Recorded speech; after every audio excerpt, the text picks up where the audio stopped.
This has been really fun for me. It's been a lot of work, but it's been, yeah, a really great joy to pull together a lot of thoughts and some of my drawings about prairies. And I'll start just with read you probably, I don't know, 5 or 6 poems and play a song for you from the book. And I'll start with a poem that might sort of explain who I am. And with every poem, there's an accompanying, somewhat related, even if in my own mind, illustration when you have a look at the book. So this is Remnants. Beautiful. Look, it's amazing. Patchwork, like a quilt.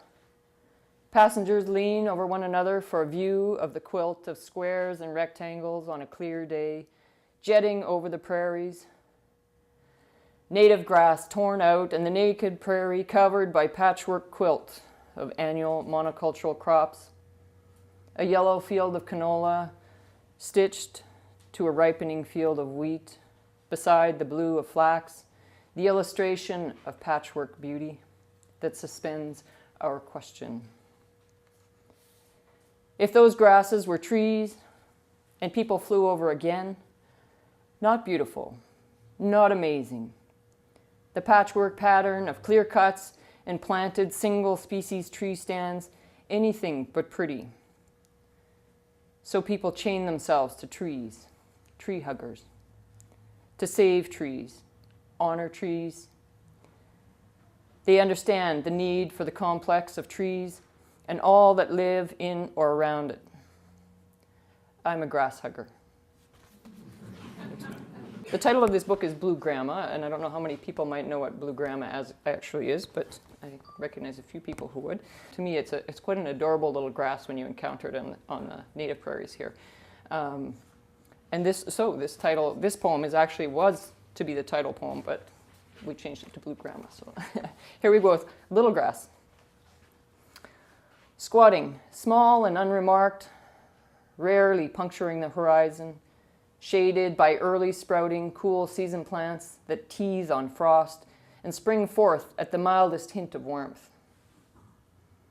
Anointed with the Spaniard's name, Boodaloo, and given to grace, ventured northward from warmer climes, so must wait for that toasty niche, tentative, waiting for heat. Scalding summer finally fluffs a tight circle of curly leaves, draws out a dangling comb of flowers, dainty girlish lashes curling atop a stark stem, exposed. Roasted purple in the August sun, wrenched by blasting winds that bend slender seed stalks to the earth in all directions. But thready limbs hold deep and grasp. Pry rooty fingers apart to find organic shreds of others, past lives, clenched clays, mineral dust, stirred with sips of water. A life. That's Little Grass. This is leeward. My parents were farmers, and I tried to help out when I could. Leeward. The truck door squalls as I open it. I step out into the hot blast, gusting to 80. Dust siphons into my ears and gouges my pores. My eyes squint to filter the dust. I turn my back to the wind, and my hood sharply slaps against my cheek. I reach into the truck seat to fetch sandwiches and a jar of tea, hot with milk. Wind shoves the door against me, digging into the back of my knees. I shove back, I turn my hip, wedge my way out, and the door slams hard after me. The vintage cabless tractor is stopped, and my father steps carefully down between tractor wheel and disker to meet me in the shelter. We crouch on the lee side of the wheel, then settle into the soil, shoulder to shoulder, in the dust of summer. I hand him a sandwich, then dust catches as it passes and grinds in our teeth. Then tea to swill down both the sandwich and the dust, lips swiped, A circle of dust marks my grin, earth in my sinuses, grit in my eyes, howl in my ears. In that wind-blown, dust-blasting land, my heart throbs. Give you one quick poem titled Respite. We'll give you some respite from the dry. And then I'll give you a song. Respite. Dry salt crust blends with dust, pulls taut skin across my cheekbones. A trickle creeps from my hairline, then dashes into my eye, a searing blossom of pain. Through the blinking acidic burn, I spot the domed shape of an aspen bluff, a clone, shorter to the outside, where the younger suckers grow from the central mother root. I change my bearing, grass clumps grasping, stride after hitching stride, squeeze between determined wolf willow, buckbrush impedes my steps. Nearing the bluff, taller, protected grass, standing grass litter, catching my boots, I check for nests, stomp on through, shade visible to my shrunken pupils. I stare into the black, push out into the tall buckbrush. Moist heat lifts that pink scent from its flowers. The brush thins and I lurch into tall, sparse grass, past the first trees, momentarily blinded in the cool relief. I move completely into the bluff, feel my skin sigh, my squint relax, my shoulders drop, smell the bitter greenness. I raise my hand to the cool, smooth bark that's aspen. And there's my aspen fruit. This is a bowl of iron or Conjure Me Summer.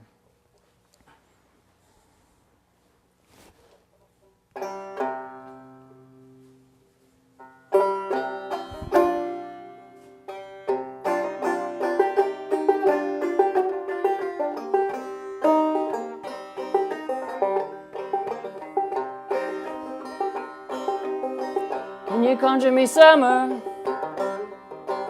from this winter's cold? Can you bring me sunshine overhead from the fire that lies so low?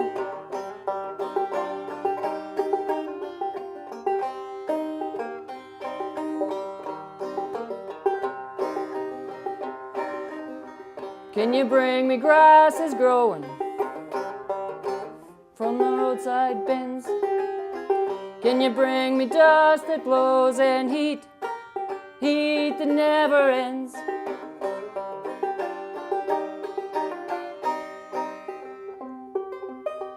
It's the middle of winter time, all I want to be is warm. Can't you take me to the summertime, pull away this icy arm?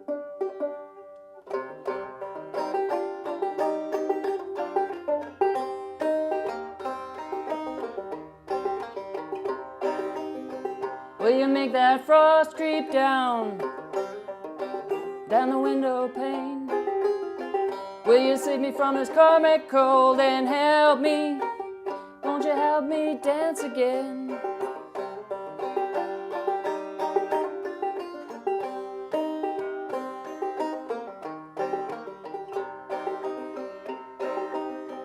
Will you save me? Will you lay my skin down smooth? Will you make me sweat? I can see the fire in you, but I cannot feel it yet.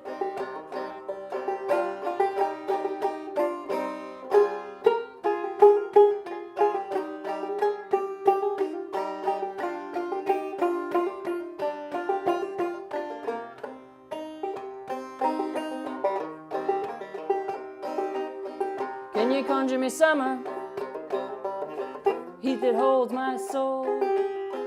Will you bring that life to me from what your cast iron holds?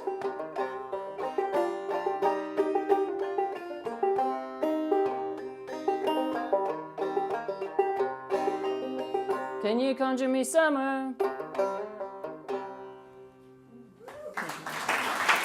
Thank you very much for listening.